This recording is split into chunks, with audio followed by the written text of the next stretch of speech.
Sunaina train के reservation के डिब्बे में बाथरूम के तरफ वाली एक्स्ट्रा सीट पर बैठी थी। उसके चेहरे से पता चल रहा था कि उसके मन में थोड़ी सी घबराहट है। कहीं टीसी ने आकर पकड़ लिया तो क्या करेगी। कुछ देर तक तो पीछे पलट पलट कर टीसी के आने का इंतजार करती रही। शायद सोच रही थी कि थोड़े बहुत पैसे देकर कुछ निपटारा कर लेगी।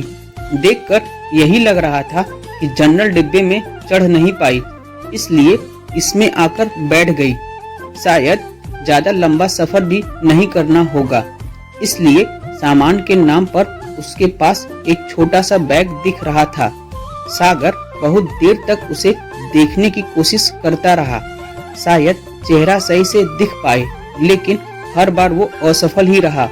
फिर थोड़ी देर बाद सुनैना भी खिड़की पर हाथ टिकाकर सो गई और सागर भी वापस से अपनी किताब पढ़ने में लग गया।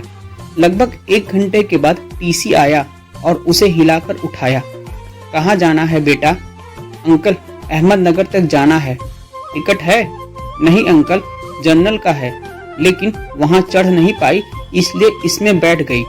अच्छा, 300 रुपए का पेनाल्टी बनेगा। ओह अंकल, मेरे पास तो 100 रुपए ही हैं। ये तो गलत बात है बेटा, पेनाल्टी तो भरनी पड़ेगी। सॉरी अंकल, मैं अगले स्टेशन पर जनरल में चली जाऊंगी। मेरे पास सच में पैसे नहीं हैं। कुछ परेशानी आ गई, इसलिए जल्दबाजी में घर से निकल आई और जल्दी में ज्यादा पैसे रखना भूल गई। बोलते बोलते सुनैना रोने लगी। टीसी ने माफ किया और 100 रुपए में उसे अहमदनगर तक उस डिब्बे में बैठने की परमिशन दे दी।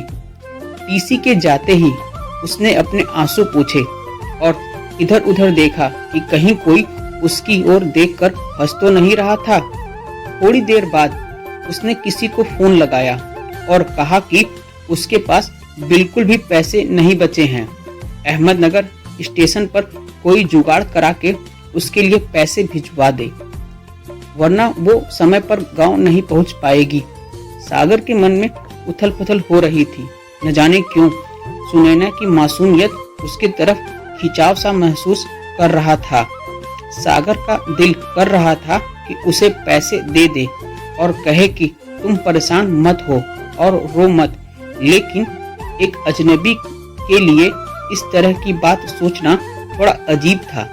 उसकी शक्ल से लग रहा था कि शायद सुबह से उसने कुछ खाया पिया नहीं है और अब तो उसके पास पैसे भी नहीं थे।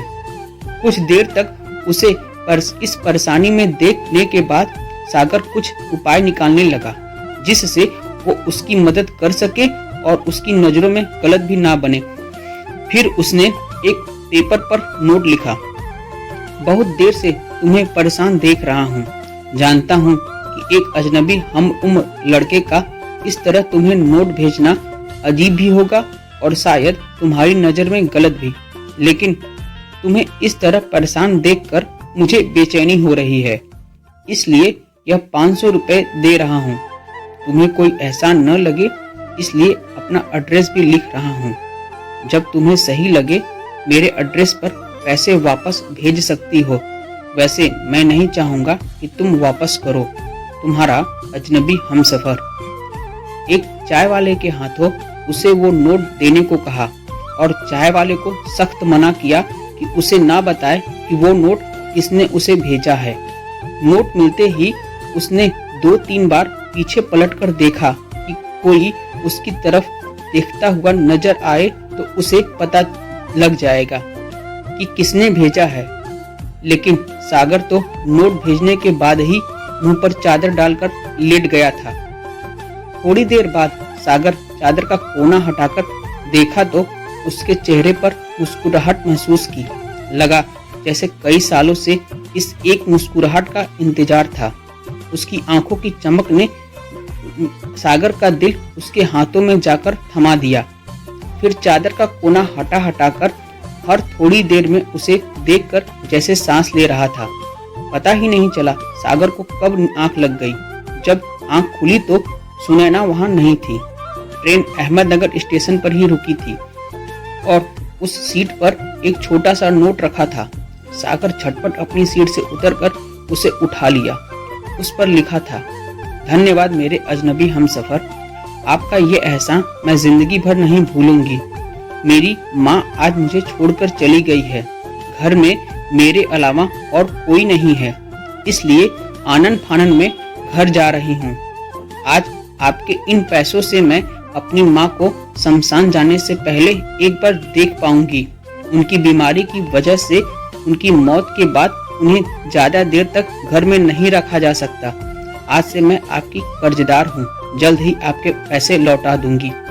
उस दिन से सुनैना की वो आंखें और वो मुस्कुराहट जैसे सागर के जीने की वजह बन गई थी। वह हर रोज पोस्टमैन से पूछता था कि शायद किसी दिन उसका कोई खत आ जाए। आज 1 साल बाद एक खत मिला। आपका कर्ज अदा करना चाहती हूँ, लेकिन खत के जरिए नहीं बल्कि आपसे मिलकर। नीचे मिलने की जगह का पता लिखा था। अंत में लिखा था अजनबी हमसफर। दोस्तों, ऐसे ही दिल को छू लेने वाली एक कहानी अनोखा दंड को सुनने के लिए ऊपर वाले वीडियो और एक जेब कतरा दोस्त को सुनने के लिए नीचे वाले वीडियो पर क्लिक करें। कहानी सुनने के लिए आपका धन्यवाद। आपका दिन शुभ हो।